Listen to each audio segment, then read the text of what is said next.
Aujourd'hui, en partageant ce message, je ressens le poids de chaque vie qui le lit, les défis affrontés en silence, les luttes que personne ne voit. Je sais que beaucoup d'entre vous se sont réveillés ce matin avec le cœur fatigué, portant des fardeaux qui semblent impossibles à supporter. Il y a une douleur, parfois subtile, parfois criante, qui imprègne notre existence. Une sensation que nous menons une bataille interminable, où chaque victoire paraît trop petite et chaque défaite nous plonge plus profondément dans la vallée du désespoir. Vous marchez toute la journée, peut-être en accomplissant des tâches qui se répètent comme une routine sans âme. Le travail, la famille, les relations, les demandes incessantes. Et le soir, quand le silence tombe, il n'apporte pas de soulagement, mais un vide inquiétant. Vos pensées, qui devraient être votre refuge, deviennent vos plus grands adversaires, vous rappelant vos échecs, vos faiblesses et des prières auxquelles vous avez l'impression que Dieu n'a pas répondu. Je veux que vous sachiez que le Seigneur voit tout cela. Il n'est pas un Dieu distant, observant d'un endroit inaccessible. Il est présent dans chaque larme qui coule quand personne n'est là, dans chaque mot que vous n'avez pas réussi à dire. Le Dieu, qui a créé l'univers entier, connaît la profondeur de votre douleur. Il sait ce que cela signifie de souffrir, car il a choisi lui-même de porter le poids de la croix.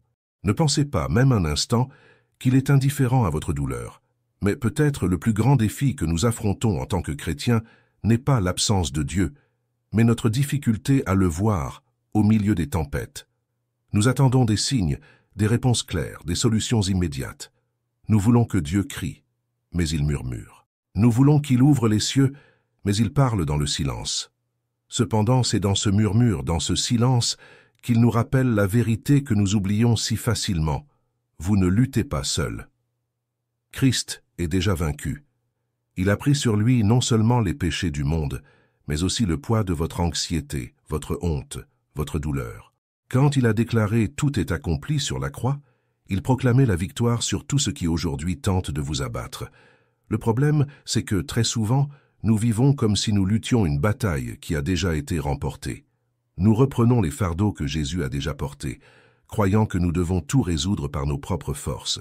Combien de fois vous êtes-vous senti coupable de ne pas être suffisamment fort? Combien de fois avez-vous regardé les autres en pensant que votre foi était petite, insuffisante, brisée? Mais laissez-moi vous dire quelque chose. La foi ne dépend pas de la force que vous ressentez. Ce n'est pas une question de bien cacher vos doutes ou de maintenir les apparences. La vraie foi, c'est simplement tenir la main de Jésus, même lorsque vous êtes en train de couler. Quand Pierre a marché sur les eaux, il a commencé à couler parce qu'il a détourné les yeux de Jésus. Mais savez-vous ce qui est le plus important dans cette histoire? Ce n'est pas le fait que Pierre ait coulé, c'est le fait qu'il ait crié à l'aide et que Jésus l'ait tenu. Vous pouvez aussi être en train de couler maintenant. Peut-être que la peur, la dépression, la culpabilité vous tirent vers le bas. Mais Jésus est là, avec la main tendue, prêt à vous relever. Tout ce que vous avez à faire est de l'appeler. Je sais que cela peut sembler difficile. Il y a des moments où notre douleur crie plus fort que notre foi. Il y a des moments où nous avons l'impression que nos prières sont ignorées. Mais je veux que vous compreniez quelque chose de profond.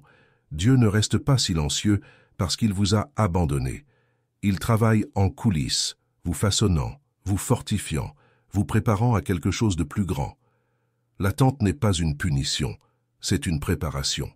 Et pendant que vous attendez, vous n'êtes pas sans ressources. Dieu vous a donné des outils. Il vous a donné la parole, la prière et surtout sa présence. Ne sous-estimez pas le pouvoir de la prière. Ne la considérez pas comme un devoir ou une obligation. Considérez-la comme l'oxygène de votre âme, un lieu où vous trouvez refuge et force. Créez votre chambre de prière, pas seulement comme un espace physique, mais comme un état d'esprit où vous pouvez rencontrer Dieu à tout moment. Dans votre chambre de prière, vous n'avez pas besoin d'avoir les mots justes. Vous n'avez pas besoin de cacher vos doutes ou de faire semblant que tout va bien. Soyez honnête. Pleurez si nécessaire. Criez si besoin. Dieu ne s'offense pas de votre douleur. Il l'accueille. Il est un Père aimant, et vous ne serez jamais rejeté par lui. Mais au-delà de la prière, je veux que vous fassiez autre chose. Écoutez. Souvent, nous sommes tellement occupés à parler à Dieu que nous oublions d'entendre ce qu'il a à dire. Dans le silence, il parle à votre cœur. Il vous rappelle qui vous êtes. Pas un échec, Pas quelqu'un d'insuffisant, mais un enfant bien-aimé, choisi, racheté. Et rappelez-vous, l'ennemi essaiera de vous tromper. Il vous fera croire que vous êtes seul, que Dieu vous a oublié, que vos batailles sont invincibles. Mais il est un menteur. La vérité est que vous êtes déjà en position de victoire. Vous ne luttez pas pour conquérir la victoire. Vous luttez à partir de la victoire que Christ a déjà remportée sur la croix. Peut-être qu'aujourd'hui, vous vous sentez trop fatigué pour lutter. Peut-être sentez-vous que vous n'avez plus de force. C'est bien. Jésus ne vous a jamais demandé de porter ce fardeau seul. Il a dit « Venez à moi, vous tous qui êtes fatigués et chargés, et je vous donnerai du repos. » Cette promesse est pour vous. Peu importe à quel point vous vous sentez loin, à quel point vous êtes brisé, il est là, vous attendant, prêt à porter ce que vous ne pouvez plus supporter. Et au milieu de cette marche, n'oubliez pas que la grâce de Dieu est suffisante. Peu importe ce que vous avez affronté dans le passé, peu importe combien de fois vous êtes tombé, la grâce de Dieu couvre tout. C'est cette grâce qui nous donne la force de continuer, de nous relever, de croire que des jours meilleurs sont à venir. Alors, aujourd'hui, tandis que vous faites face à vos défis, souvenez-vous d'une chose. Vous n'êtes pas seul. Vous avez un Dieu qui vous aime inconditionnellement, qui se bat pour vous, qui ne vous abandonnera jamais. Levez-vous, non pas parce que vous êtes fort, mais parce qu'il est fort en vous. Faites-lui confiance. Et sachez que, même au milieu de la douleur, il travaille pour transformer tout cela en quelque chose de beau. Que ce message continue d'échoer dans votre cœur, non seulement comme des paroles lues, mais comme un appel à la transformation. Parce que la vérité de l'Évangile n'est pas statique, elle est vivante, pulsante, comme Jésus lui-même, qui non seulement nous parle, mais marche à nos côtés, ressentant nos douleurs, pleurant nos larmes et célébrant nos victoires. Je veux que vous imaginiez maintenant le moment où vous êtes le plus accablé. Peut-être est-ce le matin lorsque le poids de la journée tombe déjà sur vos épaules avant même que vous ne vous leviez. Ou peut-être est-ce le soir, lorsque les pensées s'accumulent, vous rappelant ce que vous avez fait, ce que vous n'avez pas fait, et ce que vous craignez de ne jamais pouvoir faire.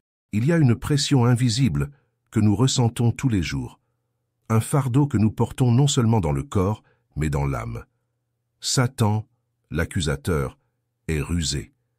Il sait comment semer le doute, comment murmurer des mensonges qui ressemblent à des vérités. Il dit que vous n'êtes pas assez bon, que vous n'allez pas y arriver, que Dieu n'écoute pas. Mais écoutez ceci. Ce sont des mensonges, et vous n'avez pas besoin d'y croire. La parole de Dieu déclare dans Romains 8:1 « Il n'y a donc maintenant aucune condamnation pour ceux qui sont en Jésus-Christ. » Aucune condamnation. Cela signifie que vous n'êtes plus à la merci des accusations de l'ennemi. Christ a pris sur lui toute la culpabilité, toute la honte et toute accusation. Pourtant, le poids semble réel, n'est-ce pas? Parce que même en sachant cela, il nous arrive parfois de nous sentir paralysés, incapables d'avancer. Et c'est là qu'intervient la clé que David Yonggi Cho enseignait tant. La nécessité de vivre dans la dimension spirituelle que Christ a conquise pour nous. Il ne suffit pas de savoir que vous êtes en position de victoire. Vous devez vivre comme quelqu'un qui a été racheté. Cela commence dans le cœur, mais se répand dans toutes les zones de votre vie. Je veux m'adresser directement à vous qui affrontez des batailles dans votre esprit. Peut-être luttez-vous contre l'anxiété, des pensées négatives ou même la dépression. Je sais que ce sont des luttes qui consument l'âme, qui drainent l'espoir et qui rendent difficile de voir la lumière de Dieu. Mais souvenez-vous, votre esprit est un champ de bataille et l'ennemi tentera de semer des graines de doute, de peur et de désespoir. Vous devez combattre ces graines avec la vérité de la parole de Dieu. Philippiens 4, 6, 7 dit « Ne vous inquiétez de rien, mais en toute chose, faites connaître vos besoins à Dieu par des prières et des supplications, avec des actions de grâce. Et la paix de Dieu, qui surpasse toute intelligence, gardera vos cœurs et vos pensées en Jésus-Christ. » Cette paix qui dépasse l'entendement humain est un cadeau de Dieu pour vous, mais pour la recevoir, vous devez lâcher prise. Vous devez croire que Dieu est aux commandes, même quand la tempête semble interminable. Maintenant, laissez-moi vous demander, où se concentre votre attention? Souvent, notre angoisse s'intensifie parce que nous regardons les circonstances, au lieu de regarder vers Dieu qui est plus grand que n'importe quelle situation. Rappelez-vous encore de Pierre. Lorsqu'il a regardé les vagues, il a commencé à couler. Mais quand il a regardé vers Jésus, il a marché sur l'eau. Cela ne signifie pas que les problèmes disparaîtront magiquement, mais que vous trouverez la force de les affronter d'une manière que vous n'auriez jamais imaginé possible. Vous pouvez demander « Comment faire cela concrètement ?» Je veux vous défier aujourd'hui de commencer par de petits pas. Réservez du temps, chaque jour, pour entrer dans la présence de Dieu. Cela n'a pas besoin d'être quelque chose d'élaboré. Fermez la porte de votre chambre, éteignez votre téléphone et parlez simplement à Dieu. Dites-lui comment vous vous sentez, sans filtre. Puis, restez en silence et écoutez. Lisez la parole. Même si vous ne comprenez pas tout, continuez de lire. Dieu parle à travers elle, et petit à petit, vous commencerez à voir votre esprit se renouveler. Peut-être pensez-vous, « J'ai déjà essayé cela, mais je me sens toujours éloigné de Dieu. » Je comprends. Il y a des moments où Dieu semble loin, mais cela ne signifie pas qu'il est absent. Rappelez-vous, il a promis, « Je ne te laisserai jamais ni ne t'abandonnerai. » Hébreux 13, 5. Parfois, il permet le silence pour que nous apprenions à faire confiance, non pas à nos sentiments, mais à sa parole. Et pendant que vous cherchez Dieu, je veux vous encourager à regarder autour de vous. Nous n'avons pas été créés pour marcher seuls. Dieu nous a donné l'Église, la communion des saints, pour nous fortifier mutuellement. Si vous luttez, cherchez un frère ou une sœur en Christ. Partagez vos fardeaux. N'ayez pas honte de demander de l'aide. Jacques 5, 16. Nous enseigne à confesser nos péchés les uns aux autres et à prier les uns pour les autres, afin que nous soyons guéris. Il y a de la puissance dans l'unité. Maintenant, laissez-moi parler de quelque chose que nous ignorons souvent, le pouvoir des mots. Que proclamez-vous sur votre vie? Beaucoup d'entre nous répètent, sans s'en rendre compte, les mensonges que l'ennemi nous dit. Je n'y arriverai jamais. Rien ne fonctionne dans ma vie. Je suis un échec, mais cela doit cesser. La Bible dit que la mort et la vie sont au pouvoir de la langue. Proverbe 18, 21. Commencez à déclarer les promesses de Dieu sur votre vie. Dites à haute voix, « Je suis plus que vainqueur en Christ Jésus. Le Seigneur est mon berger, rien ne me manquera. Je peux tout faire par celui qui me fortifie. » Ces mots ne sont pas seulement des slogans. Ce sont des vérités spirituelles qui ont le pouvoir de transformer votre esprit, votre cœur et votre vie. David Yonggi Cho parlait beaucoup du pouvoir de la visualisation et de la confession. Il nous enseignait à voir par la foi ce que Dieu est déjà en train de faire, même avant de voir les résultats dans le monde physique. Il ne s'agit pas de pensée positive. Il s'agit d'aligner votre esprit et vos mots avec la parole de Dieu. Si aujourd'hui vous luttez avec des problèmes financiers, ne déclarez pas la faillite spirituelle. Au lieu de cela, proclamez que Dieu est votre pourvoyeur. Si vous faites face à des maladies, ne cédez pas au désespoir. Déclarez que par les blessures du Christ, vous avez été guéris. Et si vous avez l'impression que votre vie n'a pas de but, rappelez-vous que Dieu vous a créé avec un plan spécifique et il achèvera la bonne œuvre qu'il a commencée en vous. Mais laissez-moi vous rappeler quelque chose d'essentiel. Ces changements ne se produisent pas du jour au lendemain. Ils nécessitent de la persévérance, de la foi et surtout une dépendance totale à Dieu. C'est un processus et Dieu marche avec vous à chaque étape. Ne vous imposez pas la perfection, continuez simplement à avancer. Peut-être aujourd'hui, avez-vous besoin d'un renouvellement dans votre âme. Peut-être avez-vous besoin de force pour faire un pas de plus. Je veux que vous fermiez les yeux dès maintenant et que vous remettiez à Dieu tout ce qui pèse dans votre cœur. Visualisez-vous en train de déposer chaque souci, chaque douleur, chaque peur au pied de la croix. Jésus est là, les bras ouverts, prêt à recevoir tout ce que vous ne pouvez plus porter. Et pendant que vous faites cela, souvenez-vous que vous ne vous définissez pas par vos circonstances. Vous ne vous définissez pas par vos échecs ou par vos peurs. Vous vous définissez par ce que le Christ a fait pour vous. Vous êtes enfant du Dieu très haut, aimé, pardonné, racheté. Aujourd'hui est un nouveau jour. Peu importe ce qui s'est passé hier, ni ce que demain apportera. Ce qui compte, c'est que Dieu est avec vous maintenant, en ce moment. Et il ne vous abandonnera jamais. Faites-lui confiance. Tenez sa main. Et souvenez-vous, la victoire est déjà à vous, en Christ Jésus. Alors que nous nous plongeons plus profondément dans ce message, permettez-moi de vous rappeler que chaque parole qui vient de Dieu est comme une graine semée en terre fertile. Certaines graines germent rapidement, tandis que d'autres prennent du temps. mais chacune d'elles porte le potentiel de transformer votre vie de manière puissante. Le Saint-Esprit est présent maintenant, travaillant dans votre cœur, apportant la lumière aux zones où régnait autrefois l'obscurité et restaurant ce qui semblait perdu. Ressentez-vous le poids du silence de Dieu? Peut-être luttez-vous avec des questions sans réponse, avec des prières qui, à vos yeux, ne semblent pas avoir eu d'effet. C'est comme si un mur invisible s'était dressé entre vous et le ciel. Mais permettez-moi de vous rappeler quelque chose de profondément important. Le silence de Dieu ne signifie jamais l'absence. Dieu est plus proche de vous maintenant qu'il ne l'a jamais été. Il travaille dans votre vie non seulement lorsque vous ressentez sa présence, mais aussi dans les moments où tout semble silencieux. Quand Jésus était sur la croix, il cria « Mon Dieu, pourquoi m'as-tu abandonné ?» Ce moment de séparation apparente fut le plus grand acte d'amour que le monde ait jamais connu. C'est là qu'il a pris sur lui les péchés de l'humanité, nous réconciliant avec le Père. Si même Jésus, dans son humanité, a ressenti le poids du silence, sachez que vous pouvez aussi le ressentir, mais cela ne change pas le fait que Dieu est avec vous. Ce qui semble être un silence peut être l'espace où Dieu façonne votre foi, renforce votre esprit et prépare quelque chose qui va au-delà de ce que vous pouvez imaginer. Peut-être luttez-vous avec un sentiment d'insuffisance. Qui n'a jamais senti qu'il n'était pas assez bon?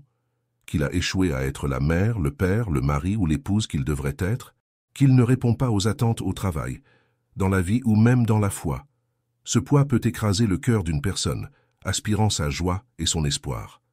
Mais écoutez ceci. Votre identité n'est pas dans vos échecs. Vous n'êtes pas défini par vos fautes. Vous êtes défini par l'amour inconditionnel de Dieu. Dans Isaïe 43:1, Dieu dit « Ne crains rien car je t'ai racheté. Je t'ai appelé par ton nom. Tu es à moi. » Ces mots ne sont pas seulement beaux. Ils sont une déclaration d'appartenance éternelle. Vous êtes à Dieu.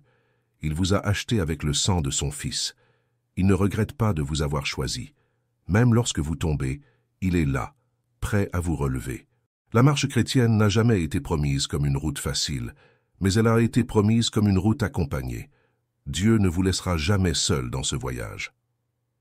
Pendant que vous faites face aux défis de la vie, il est important de se rappeler qu'ils ne sont pas des obstacles à la présence de Dieu. Ils sont en fait des opportunités pour l'expérimenter d'une manière plus profonde. Lorsque David a écrit le psaume 23, il n'a pas dit que Dieu le conduisait seulement à travers de verts pâturages et des eaux tranquilles. Il a également parlé de la vallée de l'ombre de la mort. Et qu'a-t-il déclaré en ce lieu sombre? « Quand je marche dans la vallée de l'ombre de la mort, je ne crains aucun mal, car tu es avec moi. » C'est cela. Peu importe où vous êtes, Dieu est avec vous. Et, quand il est présent, même la vallée devient un lieu de transformation. Peut-être que vous traversez la vallée en ce moment. Peut-être que les ombres de la peur, du doute ou de la douleur vous entourent. Mais je veux que vous fassiez quelque chose à cet instant. Fermez les yeux et déclarez « Dieu est avec moi ». Ce n'est pas une phrase vide de sens, c'est une vérité spirituelle qui a le pouvoir de changer complètement votre perspective. Lorsque vous reconnaissez la présence de Dieu, la peur perd sa force et l'espoir commence à renaître. David Yonggi Cho soulignait souvent l'importance de visualiser la victoire en Christ. Il enseignait qu'en priant, nous devons aligner notre cœur avec la volonté de Dieu, voyant par la foi ce que nous ne voyons pas encore avec nos yeux physiques. Si vous priez pour la guérison, voyez-vous guéri. Si vous priez pour la restauration de votre famille, voyez votre famille unie et pleine d'amour. Ce n'est pas du penser magique, c'est de la foi pratique. La Bible nous dit dans Hébreux 11:1, « Or, la foi est la fermeté des choses qu'on espère, la conviction de celles qu'on ne voit pas. Mais je veux être honnête avec vous. Cette marche de foi exige de la persévérance. Il n'est pas facile de faire confiance à Dieu quand tout semble s'effondrer. Il n'est pas facile de garder les yeux fixés sur Jésus quand les vagues sont hautes et les vents sont forts. Mais c'est précisément dans ce lieu de difficulté que Dieu se révèle de manière plus puissante. Rappelez-vous, les plus grandes victoires de la Bible sont venues au moment de plus grande adversité. C'est dans la fournaise ardente que les amis de Daniel ont vu la présence de Dieu. C'est dans le désert qu'Élie a entendu la voix douce et délicate de Dieu, et c'est à la croix que l'humanité a été rachetée. Vous avez déjà remarqué que Dieu choisit souvent les improbables? Il a choisi Moïse qui était bègue pour être la voix du peuple d'Israël. Il a choisi Gédéon, qui se trouvait petit et incapable, pour mener une armée à la victoire. Il a choisi David, le plus jeune des frères, pour être roi. Et il vous a choisi. Vous pouvez vous sentir faible, petit, inadéquat. Mais c'est précisément dans votre faiblesse que la puissance de Dieu se perfectionne. L'apôtre Paul, dans 2 Corinthiens 12, 9, a écrit « Ma grâce te suffit, car ma puissance s'accomplit dans la faiblesse ». Cela signifie que lorsque vous êtes à votre point le plus bas, Dieu est à son point le plus élevé dans votre vie. Il ne s'agit pas de ce que vous pouvez faire, mais de ce qu'il peut faire à travers vous. Votre histoire est encore en cours d'écriture, et l'auteur est le Dieu Tout-Puissant. Maintenant, je veux parler directement à votre cœur. Peut-être avez-vous porté des rancunes pendant des années. Peut-être y a-t-il des blessures dans votre âme qui n'ont jamais cicatrisé. Je veux que vous sachiez que Jésus est le seul capable de guérir ces blessures. Il ne veut pas seulement toucher votre douleur, il veut la transformer en quelque chose de beau.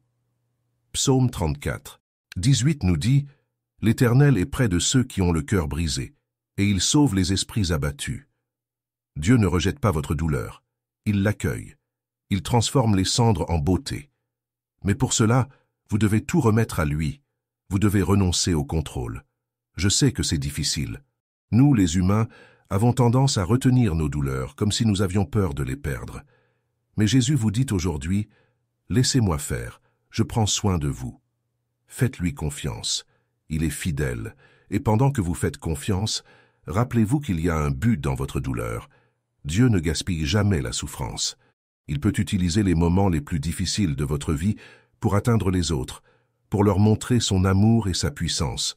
Vous êtes un vase entre les mains du potier, et même si vous êtes brisé, il peut vous restaurer et vous utiliser pour sa gloire. Aujourd'hui, je veux vous inviter à faire un pas de foi. Levez-vous là où vous êtes. Proclamez la victoire du Christ sur votre vie.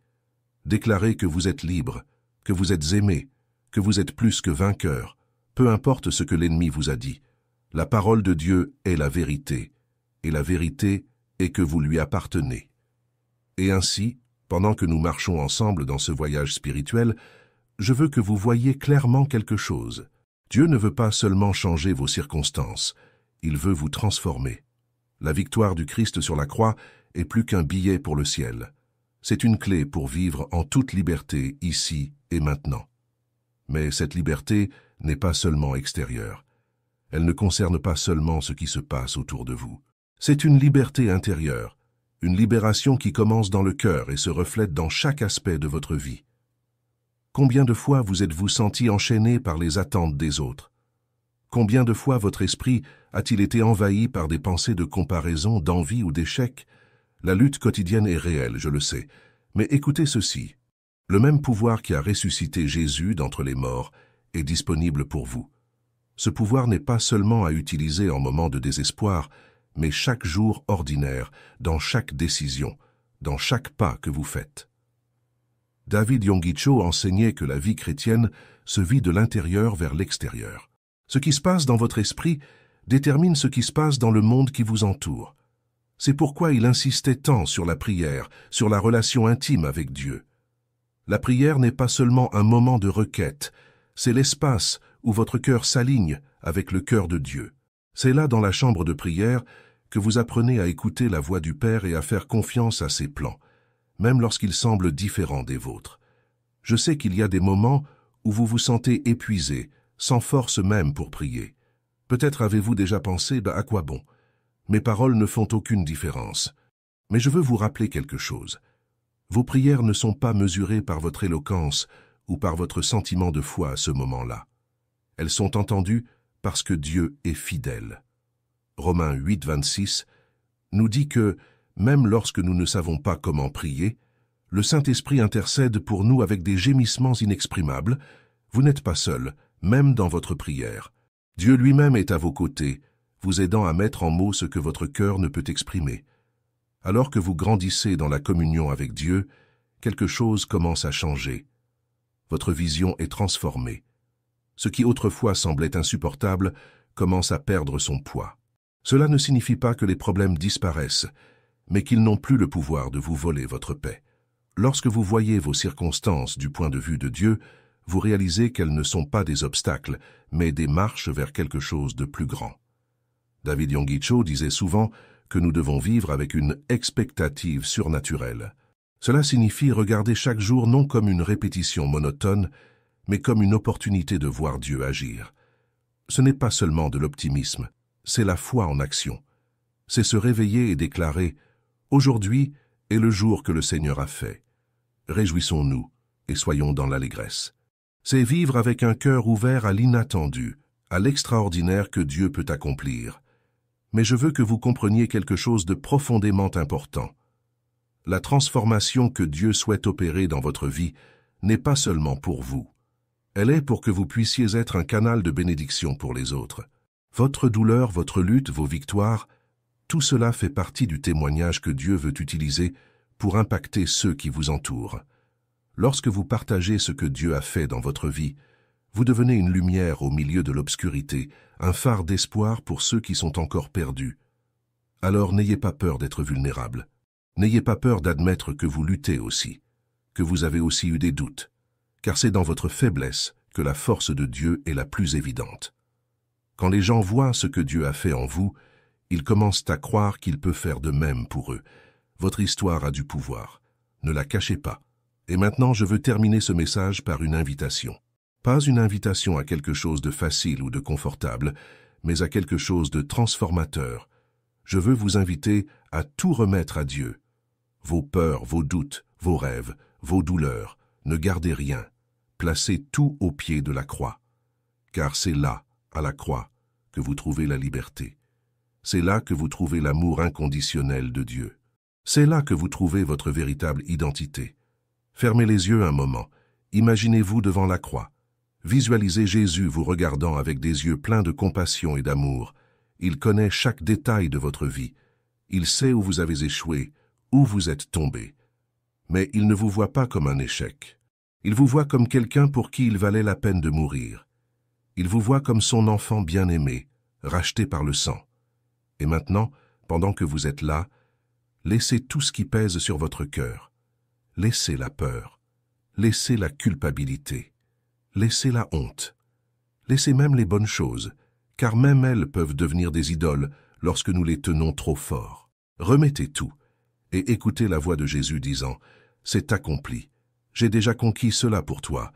Fais-moi simplement confiance. » À partir de ce moment, vivez comme quelqu'un qui sait à qui il appartient. Vivez comme quelqu'un qui ne se bat plus seul. Vivez avec l'audace de celui qui sait que Dieu est aux commandes. Et souvenez-vous, même les jours où vous vous sentez faible, Dieu est fort en vous. Même lorsque vous tombez, il sera là pour vous relever. Et même lorsque vous ne comprenez pas ce qui se passe, vous pouvez être certain qu'il est à l'œuvre. Alors, levez-vous. Pas parce que vous avez toutes les réponses, mais parce que vous connaissez le Dieu qui les a. Levez-vous, pas parce que vous êtes fort, mais parce que la puissance de Dieu se perfectionne dans votre faiblesse. Levez-vous, parce que vous êtes aimé, vous êtes appelé, vous êtes choisi. Levez-vous, parce que la victoire a déjà été remportée. Et tandis que vous marchez à partir de cette nouvelle position de foi, déclarez sur votre vie et votre famille la bénédiction qui vient de Dieu, qu'il remplisse votre maison de paix, qu'il restaure ce qui a été brisé, et qu'il vous conduise à des endroits que vous n'avez jamais imaginés, parce qu'il est capable de faire infiniment plus que tout ce que nous demandons ou pensons, selon sa puissance qui agit en nous. Que la grâce du Seigneur Jésus-Christ, l'amour de Dieu et la communion du Saint-Esprit soient avec vous, maintenant et pour toujours. Vous n'êtes pas seul, vous ne l'avez jamais été, et vous ne le serez jamais. Amen. Partagez cette vidéo bénie, pour que je puisse toucher et aider d'autres personnes comme vous et moi. Voulez-vous approfondir encore plus votre foi et votre prière? Téléchargez dès aujourd'hui notre e-book exclusif sur comment renforcer votre spiritualité. Le lien est dans les commentaires ci-dessous. N'oubliez pas de cliquer sur le bouton « S'abonner » si ce n'est pas déjà fait. Merci beaucoup du fond du cœur de faire partie de notre communauté de foi. Si vous voulez soutenir encore un peu plus notre chaîne, envisagez de devenir membre de notre chaîne. Je laisse ici 2 autres vidéos pour que vous puissiez continuer votre parcours spirituel et votre croissance dans la foi. Merci et que Dieu bénisse tous. À bientôt.